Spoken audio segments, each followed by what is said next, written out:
política, debate, análisis. Con Jimmy Chamorro y José Gregorio Hernández. La Balanza por Colmundo Radio.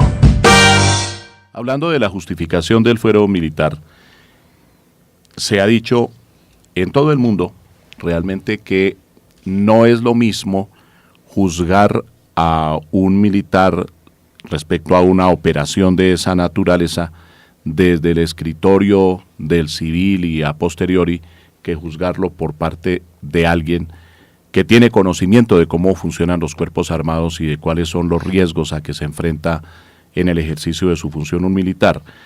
Y precisamente por eso le quiero preguntar al politólogo Camilo García, desde su perspectiva y su conocimiento, en el mundo realmente sí hay una gran mayoría de países en donde está el fuero militar, porque hay algunos en donde ni siquiera tienen fuerzas armadas, ¿no es cierto? Bueno, buenos días y muchas gracias por la invitación. Yo creo que el fuero militar ha existido y existe en muchos países porque es la garantía que tienen los militares para ser juzgados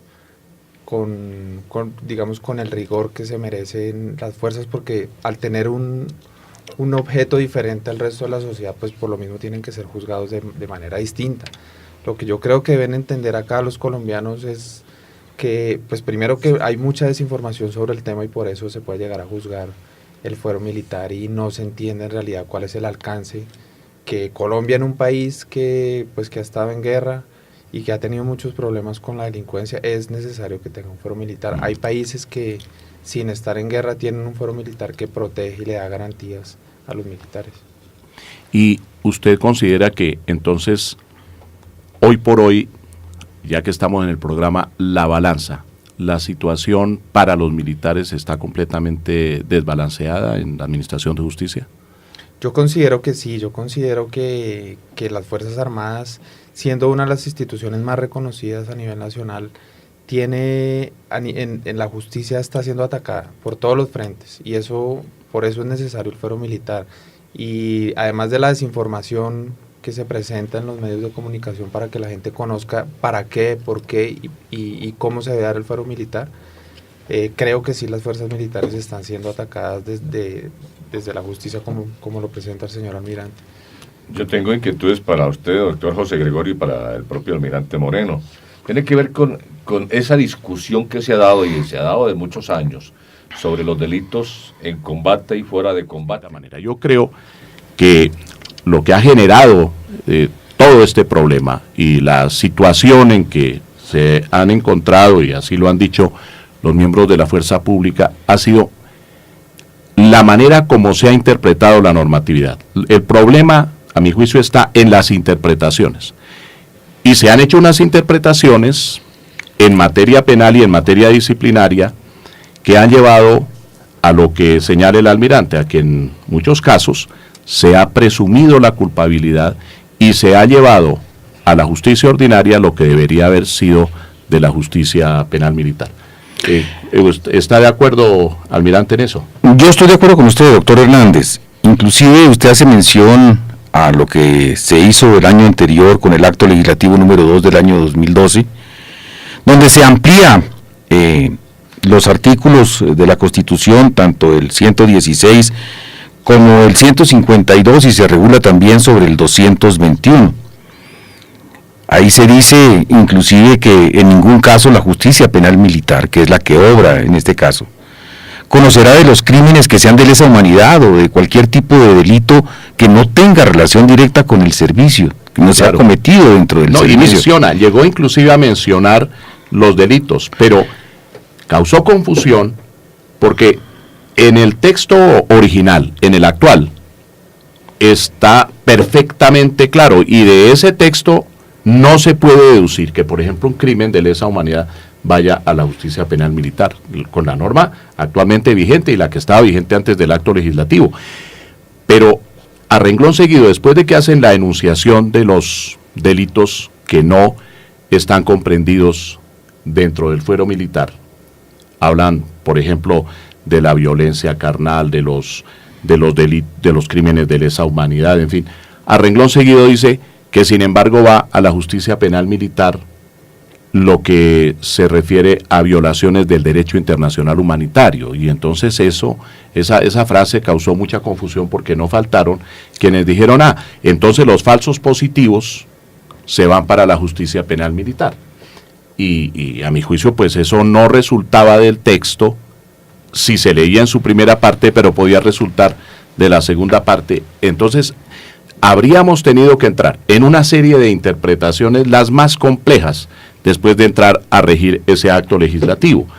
Y a mí me parece que desde esa perspectiva, lo más conveniente es que ahora los jueces, tanto los de la justicia penal militar, como los jueces ordinarios, los de la justicia, la Fiscalía General de la Nación y los jueces de la República, como el propio Consejo Superior de la Judicatura, sala disciplinaria, deberían entrar a estudiar a fondo el texto actual y a hacer los ajustes necesarios en la interpretación de las normas, para darle al fuero militar el carácter que tiene y su verdadero sentido. Es lo que pienso. Yo estoy totalmente de acuerdo. Esto es un problema de interpretación, pero también hay otro problema que es de más vieja data. Si ustedes se acuerdan, Bolívar mencionaba que en Venezuela todos eran guerreristas, en Colombia todos eran legalistas, mientras que en Ecuador todos eran religiosos. Si nosotros vemos aquí en Colombia, tratamos de llegar hasta lo mínimo para poder legislar, inclusive generan camisas de fuerza. Sí. Y dentro de esa legislación también se cometen, por ejemplo, lo que a mi punto de vista es errores conceptuales. Claro. Por dar un ejemplo. ¿Qué otra frente financiaba ese fondo? El Ministerio de Defensa ha hecho, porque lo viví hace algún tiempo, unas gestiones muy importantes con el propósito de poder conseguir el apoyo de la ciudadanía para constituir unos fondos que permitan ejercer esa defensa, una defensa que es muy normal, es una defensa que es muy lógica de aquellos servidores que en el ejercicio de su función han podido verse incursos en un posible delito. La crítica que se hacía a la norma, almirante, era esta. Se decía por parte de los adversarios del acto legislativo, si Pedro Pérez, que es un obrero, por ejemplo, es sindicado de la comisión de un homicidio, por ejemplo en una riña, a Pedro Pérez le inician su proceso y nadie le ayuda a pagar a sus abogados. Pero lo que se decía en el proyecto significaba que si Pedro Pérez no fuera ese obrero, sino un militar, entonces Pedro Pérez obtendría la financiación del Estado. ¿Cómo ve eso?